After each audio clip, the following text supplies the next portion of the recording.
there, good morning. My name's Jason. Hello, good morning, everybody. And I am Steve. It's good to see you. Thank you for joining us. Jay, who are we talking about? What are we talking about? We're talking about Prince Harry and his new book. As if you can get away from it, you know. It's everywhere, so we thought we might jump on the bandwagon, as it were, and talk about Prince Harry and his new book.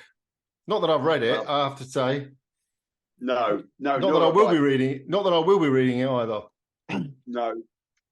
Well, I popped into Tesco's yesterday for some bits and pieces, and they were there. And I've got to say, a cursory look appeared to be probably just, unless they'd very quickly restocked it, there appeared to be, I would say, a full shelf. It doesn't look like many had gone. They're saying it's the fastest non-fiction book ever sold, is what they're saying. Really?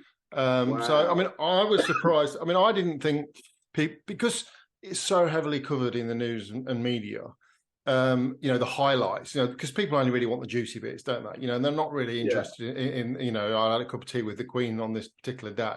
They want to know, me and William had a big scrap. This is what people want. And obviously the media is going through it and kind of pulling out all those kind of juicy bits that people want. So it's almost not worth reading. I mean, I was watching Candace Owens the other day, and she said, I'm reading the book, so you don't have to. And then she said, well, actually, I didn't even want to read the book. I paid someone to read the book and pull out the juicy bits so that I could report the juicy bits for you. So, I mean, I think, there's been nothing like this ever, really. I mean, Diana had an unofficial biography, didn't she? But for an actual royal to write a book is kind of very unusual. It's the first time it's ever been done, I think. Sign of the times, Jay, isn't it? It's a sign of the time. Everybody wants to be a victim, and those that are not a victim, I'm damn sure somebody else somewhere along the line will make sure that you can become a victim by them taking you on board. Well, I think go on. Well, the whole ethos of the royal family, and do you know what? I am not a massive royalist, but on the other side of the coin, I wish them no harm or malice at all. The whole ethos of it is, which stretches back hundreds and hundreds of years, is there is always a successor to the throne. Yes. There is always a successor. And God forbid, if something happens to them, you always need to have something in standby, another child. Of course you do. So from a king or a queen's perspective, if you can pop out a couple of kids, one's going to have it. Hopefully the other one doesn't. But if something happens to the first one, that one's got it. Do you know what I mean? Job done. There you go. All is good in the world. But the thing is, I don't believe for 1 minute that his parents had a second child just as a spare. You have a second child to make a family, don't you? No. Different world, different world, Jay. But he said in the book that he's there. Basically, if William needs a kidney, he's there for a kidney. If William needs a blood transfusion, he's there for a blood transfusion. And he says in the book, if William needs a speck of bone marrow, that's what I'm there. I don't believe for 1 second that's the reason that his mum had 2 children, purely as a spare parts for the king. You've only got to look at the lad. And the similarities between him and James Hewitt are just startling, aren't they? Quite frankly. Yeah, but you say that. But look at Diana's brother. He was red-haired. There's red hair in the family. I mean, just because he's red-haired and Hewitt's red-haired, I doubt very much whether it's true. And apparently, the timeline's not right for James Hewitt. And the other thing is. If that was the case, they would have DNA tested him, and then if what you say, they would have done. They would have done with a hair, unknowing. Someone would have. He's been DNA tested at some point, and if what you're saying is right, that he is the spare, actually the spare, they'd have had another one, wouldn't they? Surely, just to make the numbers up. See, now there you are. You see, is that the crux of the whole thing? Because he's not a proper spare. I don't know. It's all very strange. But to write a book about it and just moaning and groaning. Well, there's things in it like, we had a bedroom in Balmoral that was split into 2, and William's half was the biggest. Well, sometimes if you have a room that's split into two, you can't always have exactly half and half. And usually, the older sibling gets the biggest room or the bigger bed. Yeah, because they had a double bed in there and a single bed, and William got the double bed, and Harry got the single bed. Now, I would say in any family, if you'd been the younger sibling, that would have been the case. It's very unusual for him to say, okay, well, no, we'll let the younger smaller sibling have the double bed. And he's all kind of like little bits of moaning and groaning about growing up and how he was sort of always second, which you are always second.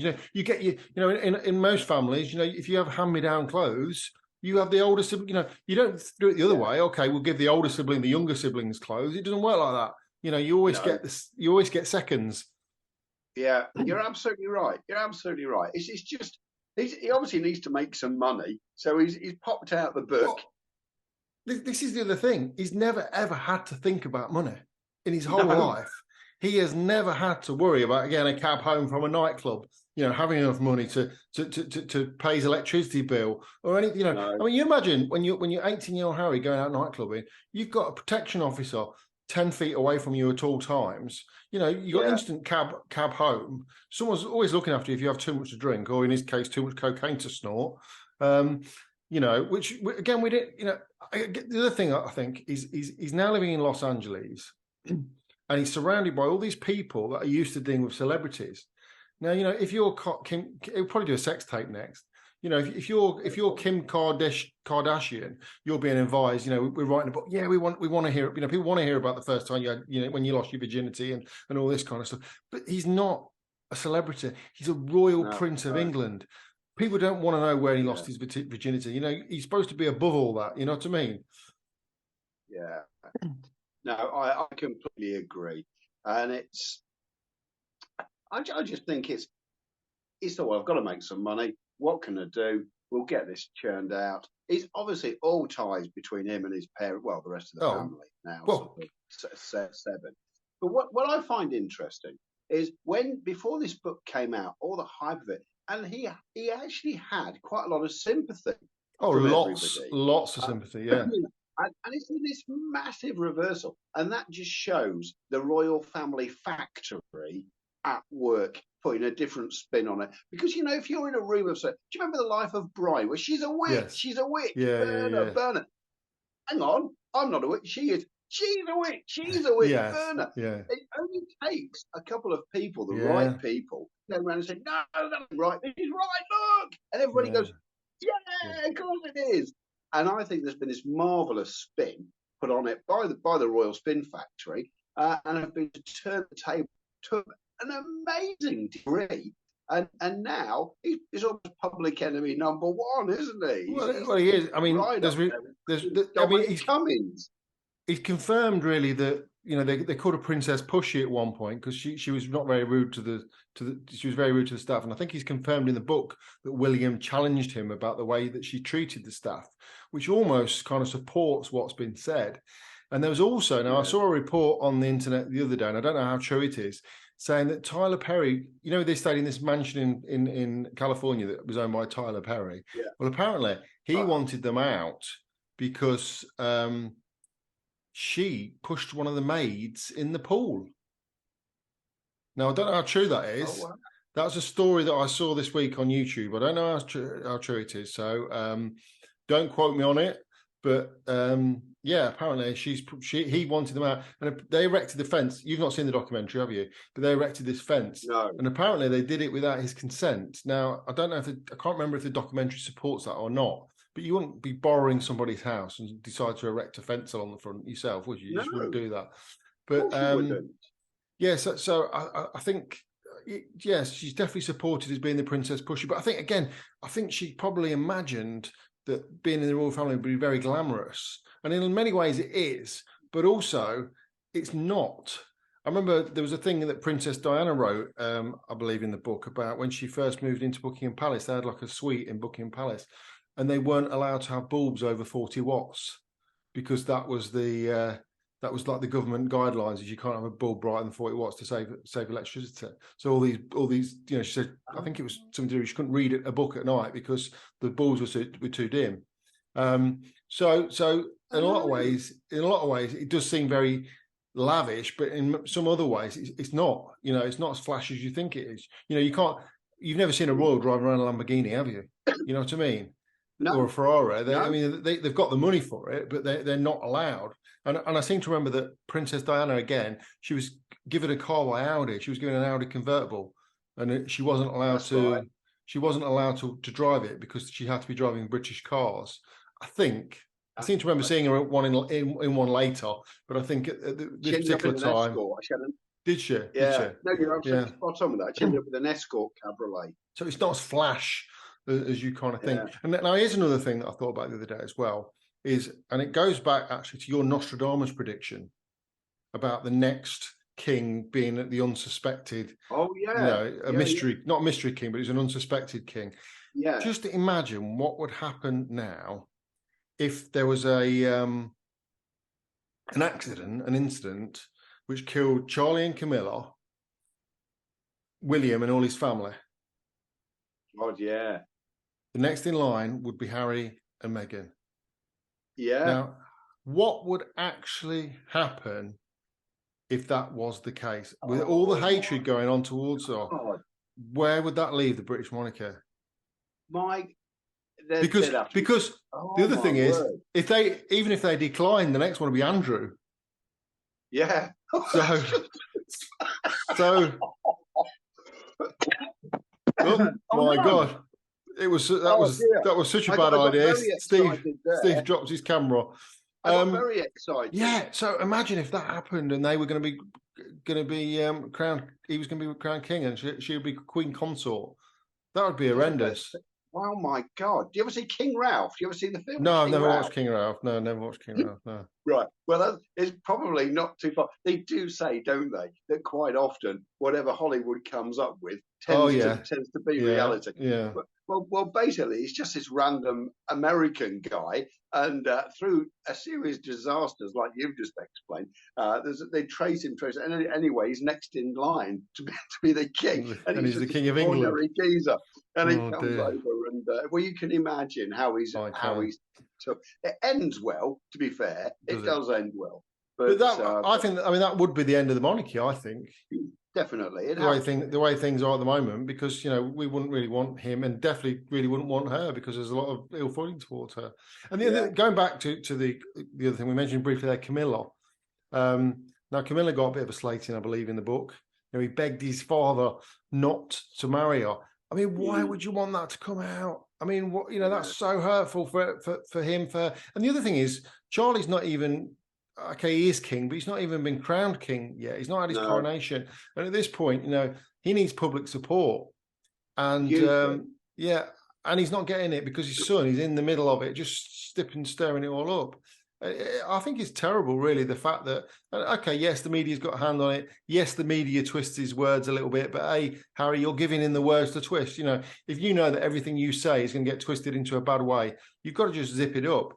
And just the fact that they are the most talked about couple in the world at the moment, there's ways for them to make money without having to stoop so low as to give in all the nitty gritty.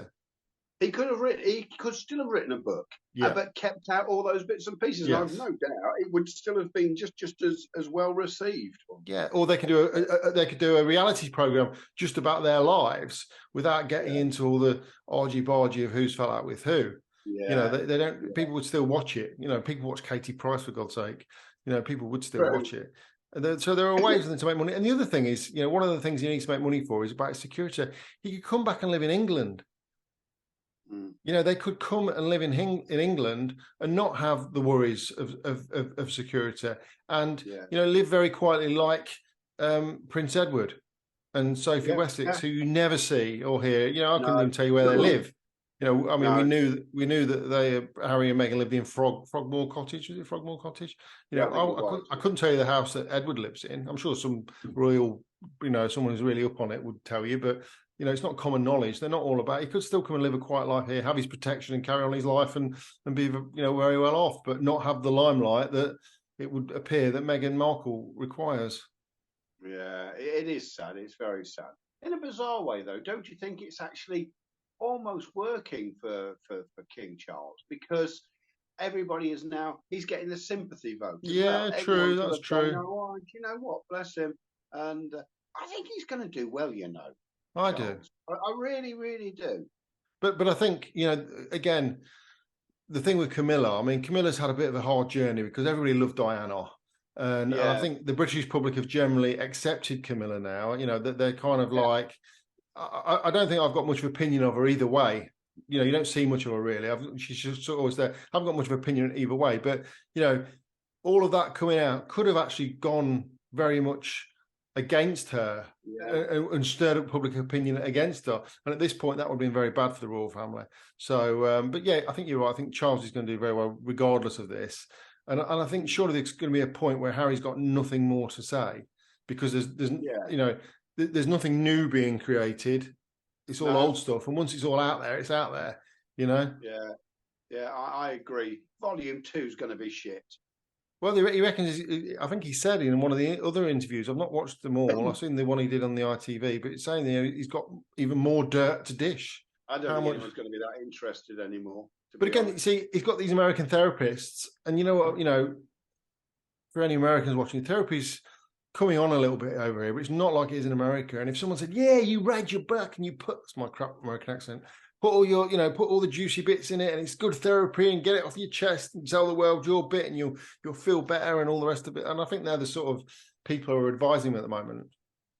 Whereas British advisors would be, no, Harry, don't say anything, keep quiet. Well, they're what I call coat tailors. They're hanging on the back end of his coattails, going along for the ride, hoping to make some money off the back of it. This is it. A lot of people are making money. You know, think what he must pay for therapists, and publishers are absolutely rubbing their hands. Whoever's got that book, you know, if it is indeed the fastest selling non-fiction book, you know. So, and he even did the audiobook. He did it himself. He actually spoke the audiobook himself. So there's no denying anything in there's been, you know, manipulated that he's not aware of. Anyway, mate, shall we leave that there? I think that's enough about Harry. I think it absolutely, in fact, full stop.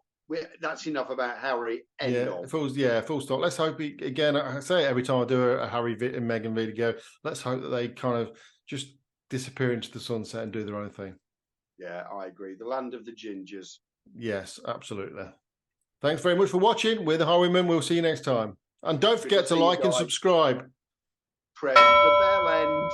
Press the bell end. See you later. Ta-ra.